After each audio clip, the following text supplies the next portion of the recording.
பிள்ளைங்க இருந்திருந்தா இந்த மாதிரி 60ஆம் கல்யாணம் பண்ணி வச்சிருப்பாங்கல்ல. 60வது கல்யாணம் தான். ஆக்சுவலி கல்யாணம்னா என்ன? ஊர் மக்கள் எல்லாம் ஒன்று கூடி உற்றார் உறவினர்களோடு நண்பர்களோடு எல்லாரும் சேர்ந்து இருந்து தாலி கட்டி அந்த அர்ச்சனை போட்டு அந்த வாழ்த்துற அந்த அழகு இருக்கு பாத்தீங்களா, அது சூப்பருங்க.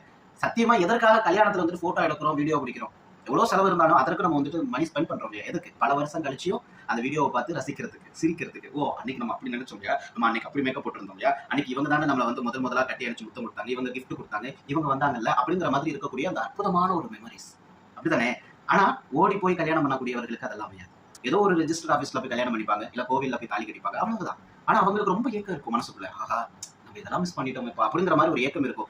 அப்படி ஏக்கம் இருந்தாலும் கூட அதற்கு பிறகு வந்துட்டு ஒரு ரிசப்ஷன் வச்சுப்பாங்க, ஏதாவது ஒண்ணு நடக்கும். பட் இது எதுவுமே நடக்காம கடந்து போகும்போது ஒரு 50-60 வயசுல வந்துட்டு, இப்ப ஆணுக்கு 50-60 வயசு ஆச்சுன்னா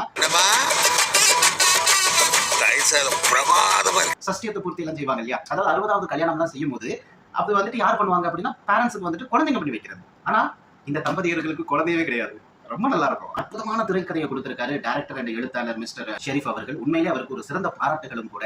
சோ அந்த 60வது கல்யாணத்தை வந்து பார்க்கும்போது அதுக்குன்னு வைக்கக்கூடிய ஒரு ஈவெண்ட் கம்பெனியை தான் பாலா நடத்துறாரு. சோ அந்த கம்பெனியில நமிதாலாம் ஒர்க் பண்றாங்க. சோ இவங்களுக்கு 2 பேத்துக்குள்ள வந்துட்டு பிரிதல் சேருதல் இதெல்லாம் நடக்குதுன்னு வைங்களேன். இருந்தாலும் கூட இந்த பாலாஜி முருகதாஸ் வந்து என்ன பண்றாருன்னா, பொண்டாட்டி எங்க பார்த்தாலும் கொஞ்சிக்கிட்டே இருப்பாரு. எப்பவும் இளமைங்கிற மாதிரி கொஞ்சிக்கிட்டே இருப்பாரு. யோ, என்ன சும்மா கனமா சாவர வயசுல என்ன லவ் அசிங்கமா அதான் நீ இருக்கல. உண்மையிலே அந்த பேரண்ட்ஸுக்கு ரொம்ப வருஷம் ஆகி குழந்தை பெக்கலன்னா ஊர் உலகம்